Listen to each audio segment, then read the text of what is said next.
The Order of Immortals.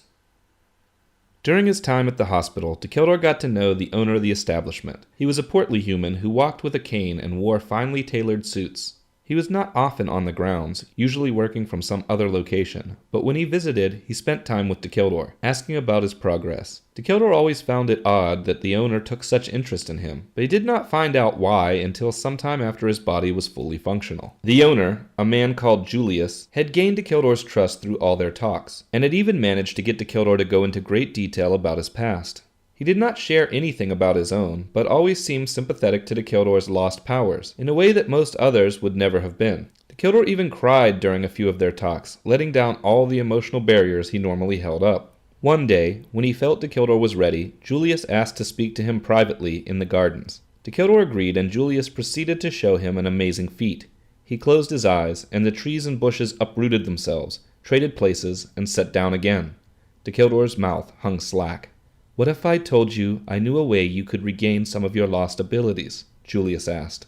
"I'd give you anything you ever ask for," Dacheldor said. This was what Julius had wanted to hear. He told Dacheldor of a secret organization known only as the Order of Immortals, an organization run by him. In the past, Julius had been a powerful immortal in another realm, and, just like Dacheldor, had lost his abilities when he ended up in limbo. He painstakingly worked his way back to power through years of research and comparative study, and during that time he met other immortals who had fallen into a similar rut. He built the Order as a place for those immortals to train and learn how similar powers could manifest in limbo, so that no immortal would have to suffer through what he had been through. In exchange, they worked for him, taking on missions from unseen clients across limbo in exchange for information, arcane relics, and influence. Dacheldor knew that agreeing to work for Julius would be agreeing to work for someone likely building up a force to conquer limbo, but he was not disturbed by that. He shook Julius's hand and was taken by him to another world, never to look back on the hospital. He would soon learn the whole landmass the hospital sat on, as well as several other landmasses and the world he had now been transported to, was owned by Julius. The world the Order of Immortals was located on appeared to be an uninhabitable jungle. This was to obscure the obsidian tower in which the Order operated, making it undetectable even from space. Dacheldor was given a tour by Julius and was introduced to the other approximately 600 members. Each member was immortal. Each had, at one time, been godlike in their own realm before coming to limbo. Each reminded Dacheldor of himself. After completing enrollment, Dacheldor was taken on a whirlwind of classes, and given a battery of tests to determine what physics was like in his realm, and how it compared to limbo. It was explained to him that here, unlike most realms, a being can only harness a power if he truly resonates with it. When asking for further clarification, it was explained that a person had to emotionally embody their power to make it come about. They had to be one with it. For this reason, most members of the Order found it easiest to learn powers that were similar to those they had used most in their original realms. As a first initiation, Dacheldor was taken to a cave deep in the jungle. This place, they said, brought out the student's primal fighting resonance. He watched another student enter the cave, place his hands into the murky pool, and pull forth a shimmering axe. This was typical of this place. All students learned to conjure a spirit weapon, attuned specifically to their personality. Dacheldor stepped forward and placed his hands into the pool. Unlike the student ahead of him, who had been filled with a violent rage before pulling forth an axe, Dacheldor felt an overwhelming excitement. He lifted his hands to find them covered in crackling electricity. The observers were pleased. It was rare for a student's natural fighting resonance to be control of an energy, and Dacheldor had proven this was his. He extended a hand and electricity shot forth. He smiled and almost cried. It was far from his old ability to harness and strike with all energies, but electricity had always been his most favored. A look of knowing came to his face as he finally understood the meaning of resonance. As a test, he asked to be handed a sword. The observers obliged and handed him a silver longsword. Calling forth the electricity again, he pushed it down the blade. It crackled along its edge. He swung it, and the electricity shot forth. He smiled again. His ability to weave this magic through his weapon appeared to work in this realm. Learning other abilities would take Dacheldor far more time, and he would never become as powerful as he had been in his own realm. But fine-tuning these abilities as only those he resonated with made him even more accustomed to them than any he had used before. Eventually he mastered the art of transmutation, which had been called energy manipulation in his realm, transforming one substance into another. He mastered the art of telepathy, hearing and manipulating the thoughts of others even to the point of creating illusions. He mastered speedier regeneration, healing, and movement, and he mastered control of gravity in such a way that he could manipulate objects in the air around him and alter the weight of substances. He learned each of these first in rudimentary fashion and slowly advanced them to mastery over years of training. While he trained, he was also assigned missions for the Order, but he would not perform them alone. He was partnered with an immortal who had already mastered several abilities to compensate for his own lack. This immortal, named Necru, stood taller than Dacheldor, dressed in blood-red armor, and conjured a massive sword. Most of his abilities were focused on altering his own body or executing deadly weapon techniques, so were undetectable by the untrained eye. The two were perfect opposites, but became fast friends over the course of time. Missions ranged from assassination to protection, intel gathering to leveling bases, and investigation or hunts of all kind. Necru shined at assassinations, protection, and leveling bases, but Dacheldor took charge in intelligence gathering, investigations, and hunting, even without full control of his powers. Then, on one mission, another use of Dacheldor was uncovered. Necru and Dacheldor had tracked a member of a rebel cell standing against the Shakarok, and had to kill him to keep from exposing their organization. Their mission had been to interrogate him for information about the whereabouts of the rebel cell. Dacheldor kneeled over the body, wondering if it were possible to resonate with a power he had not used in a long time. He placed his hands on the body and felt the soul pull into him. All of the memories of the rebel became his. Necru was taken aback. This type of power was even rarer than Dacheldor's control of electricity. Though he had grown to enjoy his partner's company, he knew he had to report this to Julius. When Julius found out Dacheldor could take the souls of his victims, he assigned him more permanently to intelligence and investigation missions. This, he believed, would give them an intelligence-gathering edge on everyone else. It also gave Dacheldor the chance he needed to learn the intimate ins and outs of Limbo firsthand. Dacheldor traded partners from one immortal to the next, and found he loved the time he spent with all of them. Finally, he had peers who would not die on him. Finally, he had relationships with beings he did not feel superior to. Finally, he felt like he had found a new home. War with the Shakarok. The Shakarok's intelligence-gathering units eventually learned of the existence of the Order of Immortals. They began reaching out to the Order to perform missions, and tracking the members as best they could. Once they had pinpointed the location of the Order's world, and accounted for all of its members, they struck.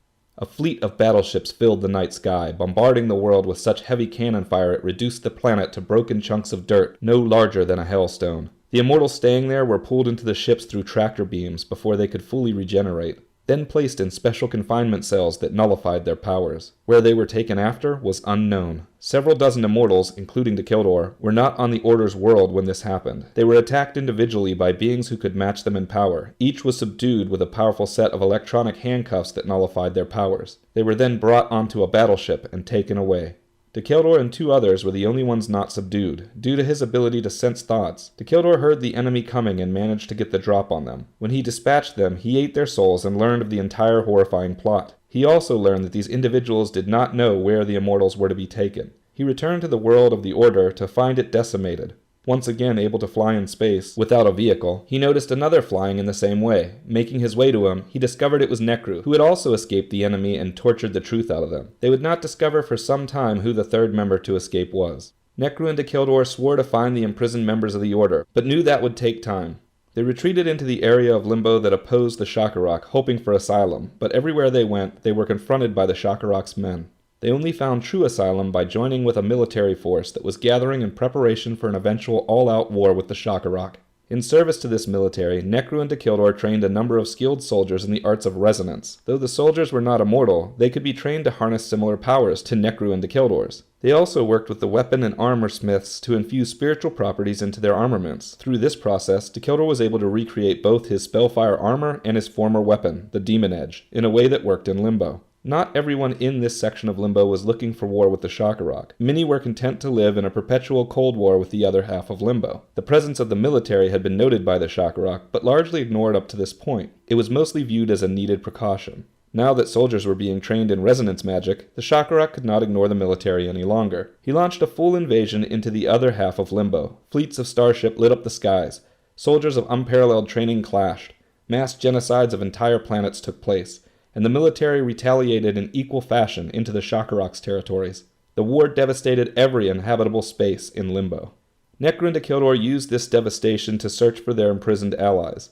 One by one, they located the lost immortals, each imprisoned in a different place. Each was happy to join the military opposed to the Shakarok upon their release, and this greatly pushed the Shakarok's forces. With each immortal they rescued, one theme remained the same. None had seen Julius. It became apparent that he had been the third immortal to evade capture. But how? The answer came during an invasion of one of the Shakarok's primary facilities. Julius was found, running the facility, and was captured and brought back to Necru and Dacheldor. By this time, nearly every immortal formerly belonging to the Order of Immortals had been freed, and they all crowded around to hear what Julius had to say. He laughed and told them this was the only way to defeat the Shakarok. He had betrayed the Order and convinced the Shakarok to attack it, knowing full well some of its members would escape to the free side of Limbo and train their people. This would start a war, and as the others were freed, they would join the free side of Limbo. It was the way to eventually overpower the Shakarok, but required no one know it was happening. The Immortals understood Julius's plan, but were not sympathetic. They locked him in a secured vault, sealed with power-diffusing technology, and buried him under a mountain. Julius laughed the entire time, claiming they would free him in the end, as he was the only one strong enough to defeat the Shakarok. Unfortunately for him, they did not. While Julius may have known a way to resolve the war more quickly, the Immortals willfully allowed the war to extend on while seeking out an opportunity to defeat the Shakarok themselves. Dacheldor took to personally taunting the Shakarok, drawing his attention on many battlefields. Sometimes this even drew him out. The history books of Limbo will tell you that Dacheldor and the Shakarok fought in a 100-year battle to decide the fate of Limbo. But that is a slight misrepresentation. Though it is true that the fighting lasted 100 years, to say it was a single battle between Dacheldor and Shakarok would be inaccurate. In truth, Dacheldor and the other immortals fought strategic battles against the armies of the Shakarok for nearly 100 years. And once both sides were all but demolished, Dacheldor and the Shakarok then fought one-on-one for a number of days. This was to allow the other immortals to enact a plan that required the funneling of their energies through Dacheldor. In the end, Dacheldor defeated the Shakarok. He created a gate to Limbo inside Limbo itself, a paradox, and that gate was created inside the Shakarok. This shattered the Shakarok into a million small energy signatures that fused with the planets and suns. This energy made Limbo a prosperous land once again, and its people became rich beyond compare. Dacheldor and the other immortals were declared heroes, and Limbo entered its first time of peace. This power Dacheldor had used to defeat the Shakarok was harnessed by researching the personal journals of Limbo's original founder, Veldazin. His mastery of portals between realms was so complex, it took all of the immortals to decipher and decode them. Once done, they realized only through their power combined could they create the Paradox Gate, a concept that was referenced once by Julius long ago, and many believe may have been his original plan to defeat the Shakarok. Now that the Shakarok was gone and Limbo was at peace, the Immortals used their newfound knowledge to create physical portal devices that could allow people from Limbo to travel to other realms and vice versa. These devices could even ensure physical compatibility of a person's body with the new realm before granting passage. Some devices could also alter a person physically enough for them to function in the other realm, though they still risked losing their abilities. Dacheldor was gifted an amulet that could create two specific portals, one to his home realm and one to Limbo. Using this, he could travel between the two realms at will, and since the abilities he gained in Limbo were also abilities he had gained in his realm, he could move between those two realms without losing his abilities. The other immortals gifted each other similar amulets to allow them each to go to their home realms. Though they eventually did return to their homes, the immortals made promises to visit each other in Limbo from time to time. Limbo became their second home, and they continued seeing each other throughout the ages. Finally, Dacheldor had a family that would live on for as long as he did.